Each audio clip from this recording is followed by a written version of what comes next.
Bismillahirrahmanirrahim. Assalamualaikum warahmatullahi wabarakatuh. Apa kabar adik-adik? Mudah-mudahan sehat ya. Salam sehat selalu dari kami. Alhamdulillah ini hari ketiga. 2 hari kemarin adik-adik sudah diberikan materi tentang gambaran COVID-19 itu seperti apa ya. Mudah-mudahan diberikan pemahaman yang baik ya. Nah, kemudian hari kedua sudah diberikan materi tentang bullying ya. Bullying pada era pandemi juga ternyata terjadi juga ya, yaitu cyberbullying ya. Dan bullying itu mungkin terjadi juga ya pada adik-adik semua. Nah, kemarin kita sudah diskusi banyak, saya lihat banyak pengalaman-pengalaman adik-adik yang mengalami dibully ya, dan ada juga yang membuli. Nah, kemarin sudah dikasih tipsnya bagaimana cara menghindari bullying ya. Oke. Nah, hari ini materi yang akan saya sampaikan adalah tentang PMS. Apa itu PMS? PMS adalah premenstruasi sindrom. Apa itu premenstruasi sindrom? Premenstruasi sindrom adalah kumpulan gejala secara fisik maupun psikologis yang terjadi menjelang menstruasi ya, adik-adik ya. Oke, adik-adik sebelum ke materi, ada pepatah mengatakan tak kenal maka tak aruf. Oh ya, berarti saya harus perkenalan dulu ya. Oke, perkenalkan nama saya Ida Widiawati. Saya dosen dari Kebidanan Bandung, Poltekkes Kemenkes Bandung. Ya. Oke, materi PMS ini sebetulnya bukan hanya untuk para perempuan saja, bukan untuk para akhwat saja. Ikhwan juga tentunya harus memahami ya apa itu PMS supaya nanti tidak ikutan PMS juga. Artinya tidak terpengaruh juga ya. Oke. Dan memahami pula kalau udah paham kan, oh ini ada adiknya atau kakaknya, ada temannya yang mengalami gejala PMS, bisa memakluminya. Oke ya. Oke, saya share dulu untuk materinya.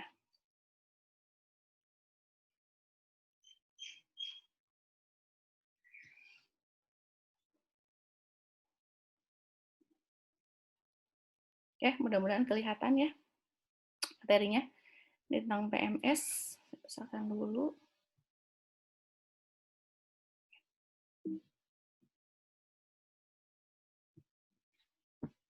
Oke, ini materinya. Ini adalah premenstruasi syndrome. Oke, sebelum masuk ke materi premenstruasi syndrome, saya sampaikan dulu, tahun yang lalu kami melakukan penelitian tentang paket sehat pada remaja, yang di dalamnya adalah paket-paket sehat yang bisa menurunkan gejala premenstruasi sindrom. Nah, ini hasilnya adalah ternyata pengetahuan remaja putri tentang PMS itu masih kategori sedang. Masih ada yang tidak mengetahui tentang PMS itu apa. Kemudian sebagai remaja putri ini mempunyai indeks massa tubuh atau tubuh yang ideal ya, sebagian juga yang tidak ideal ya, ada yang kurus, ada yang kegemukan. Kemudian sebagian remaja putih mempunyai kepribadian yang introvert ya, dan remaja putih mempunyai tingkat stres yang tinggi. Oke, ini gambarannya saja. Kemudian selanjutnya adalah ini hasil penelitian paket sehat yang diberikan pada remaja yang kami teliti itu ternyata bisa menurunkan tingkat PMS. Apa saja sih paket sehat remajanya? Yang pertama adalah kami memberikan susu jahe yang diminum sehari 1 kali, diminum selama 14 hari sebelum menstruasi. Kemudian remaja putih ini disuruh olahraga atau stretching exercise yang teratur selama 30 menit. Ini juga dilakukan selama 14 hari sebelum menstruasi. Kemudian yang selanjutnya adalah melakukan epidural atau pijat pada perut. Ini dilakukan pada remaja putri yang mengalami nyeri perut menjelang atau saat menstruasi atau dikatakan dismenor. Ternyata pemberian paket sehat ini bisa menurunkan tingkat PMS pada remaja putri tersebut ya. Oke, kita bahas apa itu PMS, penyebabnya apa, kapan terjadinya, gejalanya seperti apa, diagnosanya bagaimana, dan pengobatannya apa saja. Oke ya. Oke, yang pertama kita bahas tentang pengertian. Ini ya, premenstruasi sindrom atau premenstruasi sindrom adalah sekumpulan gejala yang terdiri dari gejala fisik, psikologis, dan emosi. Gejala biasanya timbul 6-10 hari sebelum menstruasi. Atau biasanya rata-rata terjadi 4-6 hari ya sebelum menstruasi. Oke, sebelum saya jelaskan gejalanya apa saja sih yang termasuk gejala premenstruasi sindrom, saya jelaskan dulu ini ya tentang siklus menstruasi, karena tadi ada gejala 14 hari sebelum menstruasi ya. Nanti kita lihat ya 14 hari sebelum menstruasi itu dalam fase apa sih dalam siklus menstruasi ya. Tentunya kalian sudah belajar ya tentang siklus menstruasi di sekolah pelajaran IPA ya, biologi. Nah, saya bahas sedikit saja. Siklus menstruasi wanita ini rata-rata adalah 28 hari. Ya, normalnya itu 28 hari. Tapi ada yang siklus pendek dan ada yang siklus panjang. Siklus pendek biasanya 21 hari, siklus panjangnya sampai 35 hari. Nah, itu normal nggak sih? Normal-normal saja ya. Nah, karena setiap orang tentunya berbeda ya. Oke, kemudian ovulasi terjadi kapan sih? Atau ovulasi itu apa? Ovulasi adalah periode ketika sel telur dilepaskan dari indung telur. Terjadi pada hari ke-14 dari siklus menstruasi. Nah, artinya gini, kenapa di sini saya jelas tentang ovulasi? Ternyata pada saat terjadi ovulasi itu, itulah yang dikatakan masa subur. Dan pada saat fase masa subur dan fase ovulasi ini, nah disitulah banyak terjadi keluhan-keluhan secara fisik dan psikologis ya. Nah, kenapa sih? Karena memang kalau kita lihat di sini dalam fase 14 hari sebelum menstruasi ya di sini, atau kalau di rahim ini dalam fase sel lapisan rahimnya dalam fase sekretori fase ya. Di sini nih estrogen meningkat, progesteron juga meningkat ya. Kadang juga ada ketidakseimbangan antara estrogen dan progesteron sehingga menyebabkan keluhan-keluhan fisik dan psikologis. Oke. Ini adalah siklus menstruasi. Kalau adik-adik lihat, siklus menstruasi itu ada 3 fase. Yang pertama adalah fase menstruasi 1-7 hari, kemudian fase proliferasi sampai hari ke-13 ya, fase proliferasinya, atau fase proliferasi itu fase pertumbuhan dari lapisan endometrium, lapisan rahim. Kemudian ada fase sekretori. Fase sekretori itu adalah fase di mana lapisan endometrium atau lapisan rahim ini mulai menebal. Kemudian di sini pembuluh darahnya semakin banyak, sel epitelnya pun juga tambah banyak ya, atau dinamakan dengan fase sekretori atau fase masa subur ya. Ini terjadi pada hari ke-14 sampai hari ke-28. Nah, setelah itu terjadi fase menstruasi lagi ya. Ya, seperti itulah siklus menstruasi ya yang terjadi setiap bulan dan berulang terus ya.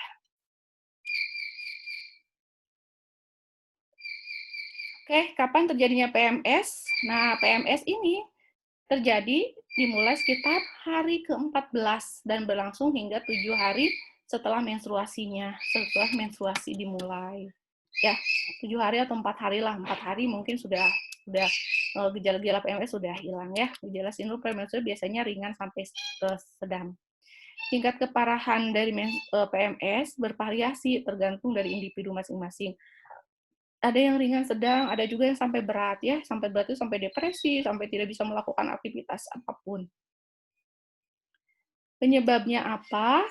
Penyebabnya yang pertama adalah faktor hormonal. Yang tadi ya, karena ada fase dalam tubuh seorang perempuan itu terjadi tadi ketidakseimbangan antara estrogen dan progesteron sehingga menyebabkan terjadinya premenstruasi sindrom ya. Ketidakseimbangan kadar hormon estrogen dan progesteron, estrogennya sangat berlebih hingga melampaui batas normal sedangkan progesteronnya turun. Nah, ini menyebabkan terjadinya keluhan-keluhan fisik dan psikis ya pada seorang perempuan. Kemudian faktor kimiawi, ini faktor kimiawi pada saat menjelang menstruasi ini terjadi kadar serotonin yang rendah.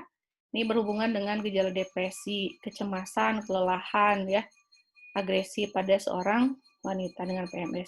Kemudian ada faktor genetik atau faktor keturunan. Nah, faktor keturunan ini maksudnya apa? Maksudnya kalau ada seorang perempuan mulai PMS, mungkin diturunkan dari ibunya juga mengalami PMS, kakak perempuan juga mengalami PMS. Kemudian ada faktor psikologis. Faktor psikologis ini misalnya karena stres, kelelahan, ini juga akan menambah tingkat keparahan dari premenstruasi sindrom. Kemudian aktivitas fisik. Orang yang tidak melakukan aktivitas fisik dengan yang melakukan aktivitas fisik tentunya tingkat PMS-nya juga berbeda, ya. Yang jarang melakukan olahraga atau aktivitas fisik ini cenderung akan mengalami PMS yang berat, yang sedang dan berat, ya. Kenapa? Karena ternyata dilihat di sini, ya, aktivitas fisik seperti olahraga dapat meringankan PMS. Aktivitas fisik dapat meningkatkan endorfin. Endorfin itu adalah hormon kebahagiaan, hormon kegembiraan, ya, sehingga menurunkan estrogen dan hormon steroid lainnya, dan meningkatkan transportasi oksigen dalam otot sehingga mengurangi kadar kortisol dan meningkatkan psikologi atau meningkatkan kegembiraan atau meningkatkan emosi yang nyaman, ya, yang stabil.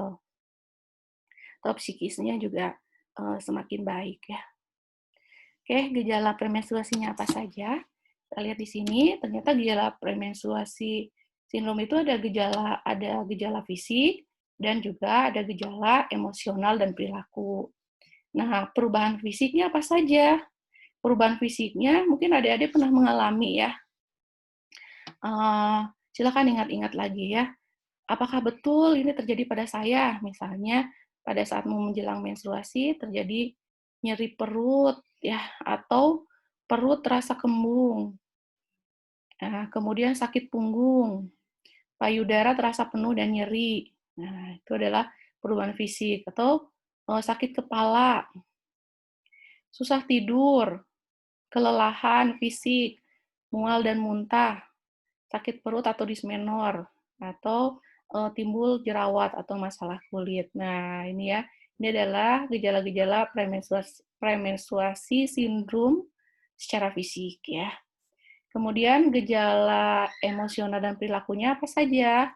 Nah, pada PMS gejala yang muncul adalah mood yang tidak labil.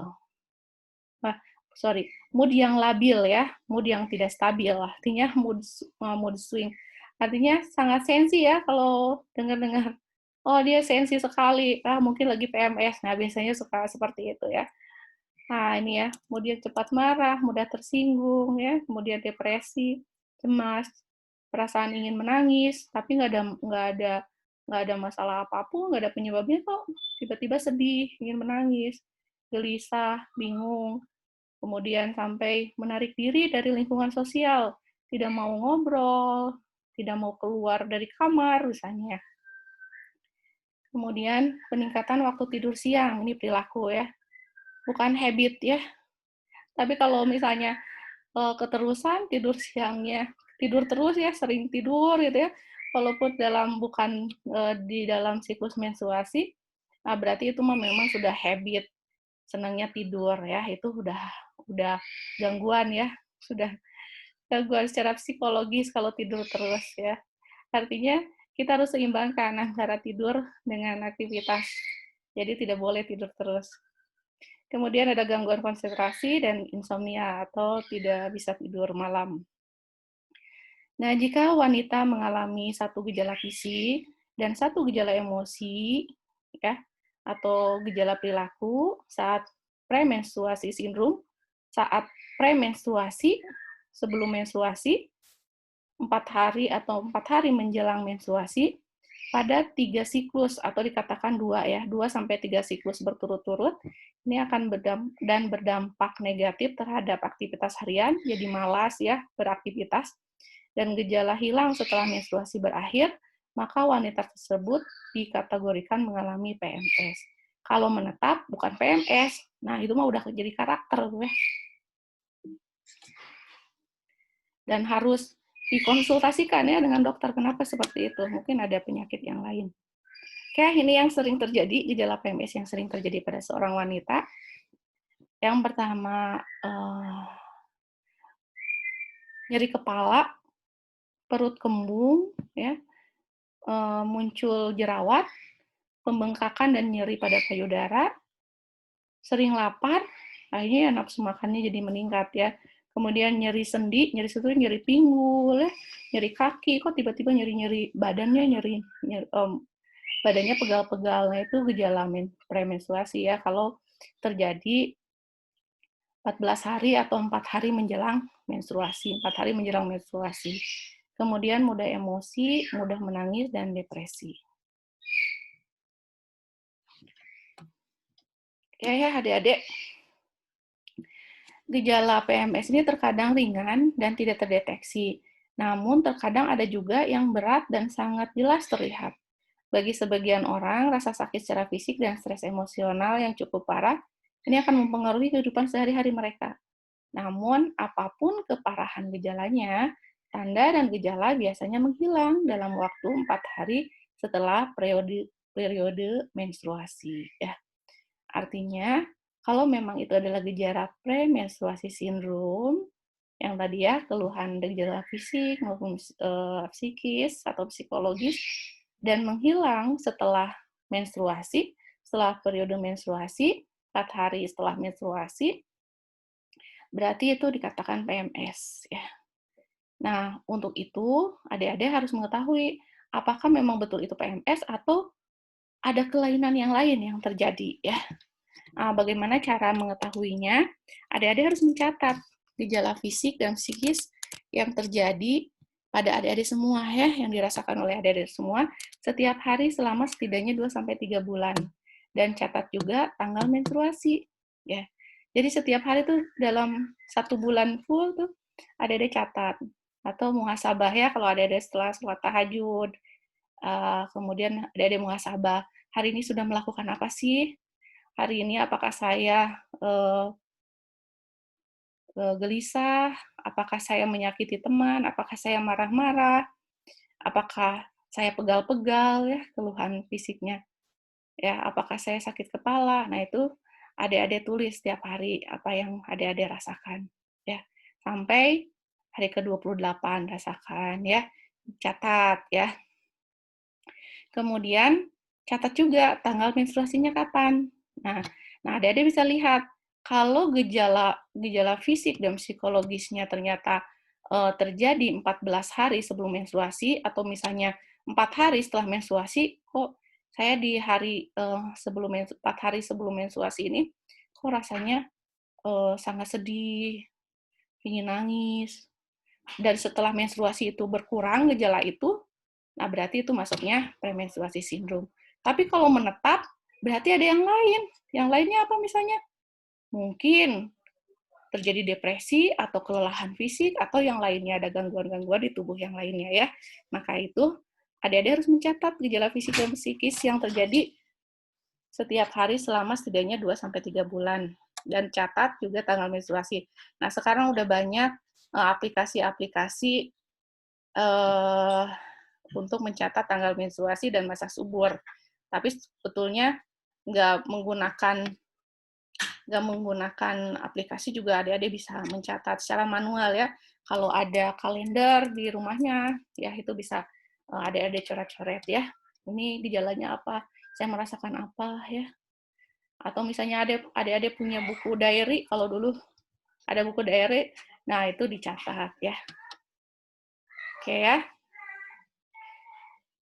Oke, bisakah kondisi lain menyerupai PMS? Bisa saja, yang tadi ya.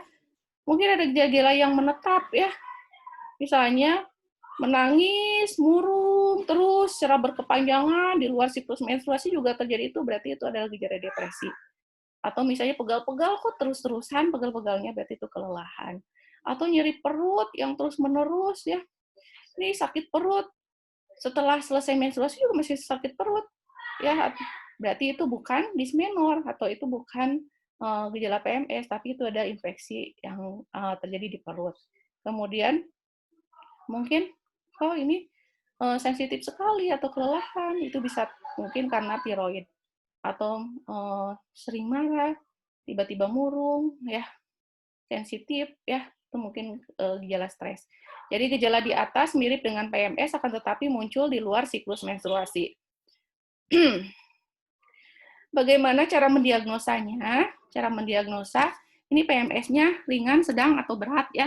Kalau yang tadi hanya 1 dan 2 gejala saja yang muncul, berarti itu masih gejala-gejala ringan ya. Tapi kalau misalnya sudah gejalanya banyak ya, berarti ada gejala berat ya. Ini. Kalau misalnya ada 5 gejala fisik maupun psikologis yang terjadi pada wanita menjelang menstruasi, berarti itu sudah gejala premenstruasi sindrom yang berat. Ya, kemudian terjadi pada 2 siklus, adanya gangguan fungsional atau gangguan aktivitas secara fisik ya, mengganggu aktivitas ya, gejala-gejala yang fisik dan psikologisnya. Ya, sebagian kecil wanita mengalami gejala premenstruasi yang mengganggu aktivitas.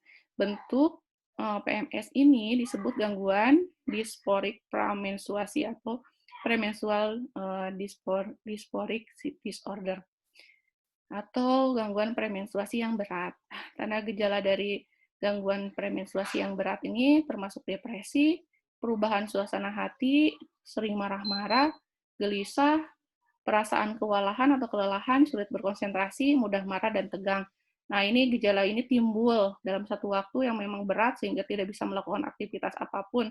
Nah, berarti ini mengalami premenstruasi tingkat berat. Oke, adik-adik, bagaimana cara pengobatannya? Tentunya sebetulnya kalau yang saya sampaikan di sini adalah pengobatan yang bisa kita lakukan sendiri di rumah ya. Kalau misalnya gejala premenstruasinya berat, sudah berat, PMS-nya sudah berat, nah itu mah harus konsultasi ke dokter ya. Nah ini ya, untuk PMS yang ringan dan sedang, ini ada perubahan gaya hidup dan pola makan. Untuk yang beratnya harus berobat ke dokter ya. Perubahan gaya hidupnya seperti apa? Nah ini, perubahan gaya hidup itu misalnya olahraga ya. Olahraga itu ternyata tadi sudah saya jelaskan. Olahraga ini berpengaruh terhadap psikis dan terhadap fisik ya. Jadi kesehatan fisik dan psikologis ya. Karena tadi meningkatkan produksi endorfin atau hormon kebahagiaan sehingga meningkatkan transportasi oksigen di dalam tubuh kita sehingga kita menjadi semakin sehat ya. Olahraganya apa saja sih? Olahraganya bisa olahraga aerobik yang teratur. Olahraga aerobik ini meliputi apa? Jalan cepat, lari, bersepeda, dan berenang. Ya. Nah, olahraga aerobik yang teratur ini mengurangi gejala PMS dan mengurangi kelelahan dan depresi. Juga dapat meningkatkan detak jantung dan fungsi paru-paru, ya, paru-paru kita, ya. Sehingga kita akan menjadi semakin sehat, oksigen semakin banyak dalam tubuh kita, ya. Olahraga secara teratur minimal 30 menit ya pada saat mau menjelang PMS atau 14 hari sebelum menstruasi. Tapi sebetulnya olahraga ini harus kita tingkatkan lagi.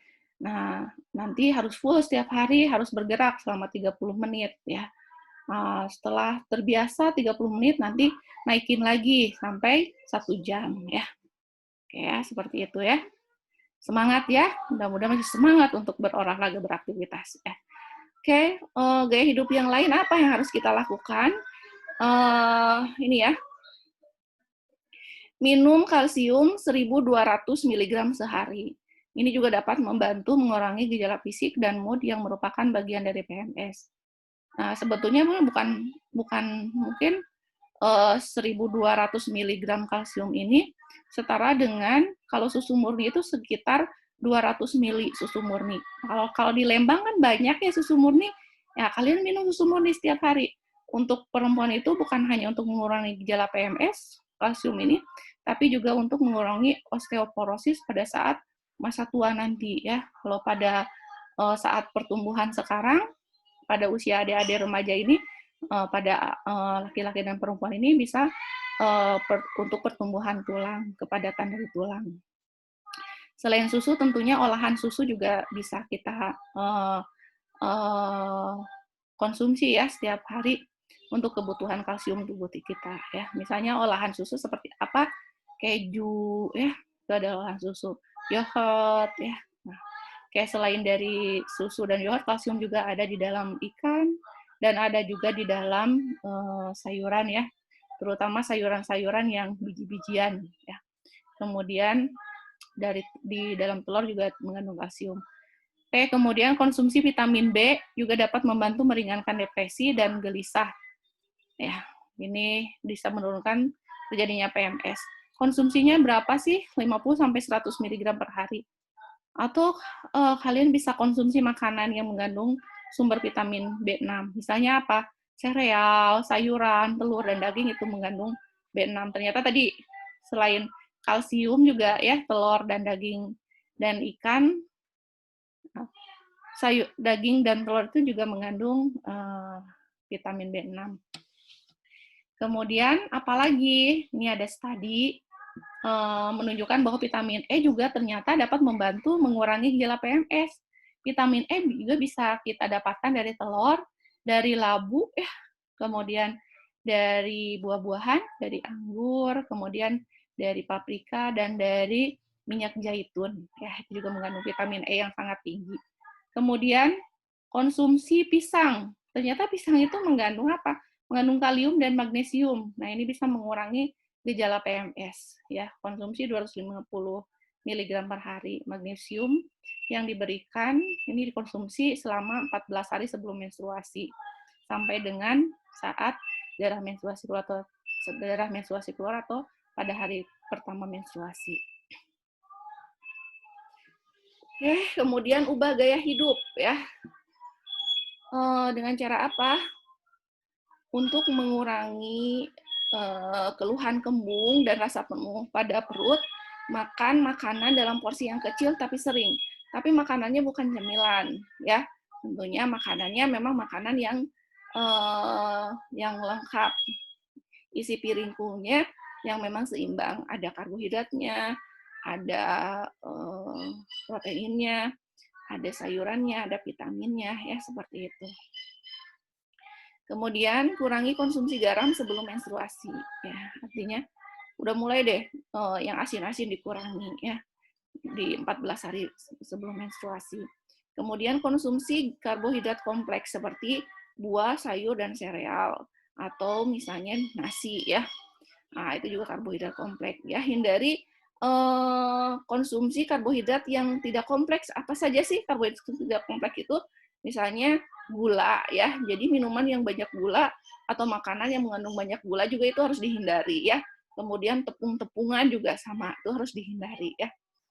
Nah, kemudian konsumsi makanan yang kaya kalsium yang tadi sudah dijelaskan. Berhenti merokok. Mudah-mudahan Ahwat dan Iwan di pesantren Persis 50 Lembang ini tidak ada ya yang merokok atau minum beralkohol. Ini bukan hanya minum alkohol saja, tapi soda ya, minuman yang mengandung soda pun ini harus dihindari. Batasi makanan coklat dan kafein, kopi, minuman ringan, dan teh itu juga harus dibatasi ya, karena itu akan meningkatkan gejala PMS. Oke, itu saja adik-adik yang bisa saya sampaikan. Mudah-mudahan pemaparan yang saya sampaikan ini bisa memotivasi adik-adik untuk lebih termotivasi untuk meningkatkan keinginan tahunya lebih banyak ya. Gitu ya adik-adik ya. Ini pemaparan yang saya hanya sedikit saja sebetulnya. Nah, nanti kita diskusikan di medsos ya untuk selanjutnya. Oke, sekian. Terima kasih. Kalau misalnya ada pertanyaan, boleh email saya juga boleh. Boleh juga japri ya. Boleh ya. Ini ada nomor saya di sini. Oke, terima kasih adik-adik semua. Salam sehat, salam bahagia. Terima kasih atas perhatiannya. Alhamdulillah pemaparannya sudah selesai. Saya tutup dengan wabillahi taufiq wal hidayah. Wassalamualaikum warahmatullahi wabarakatuh.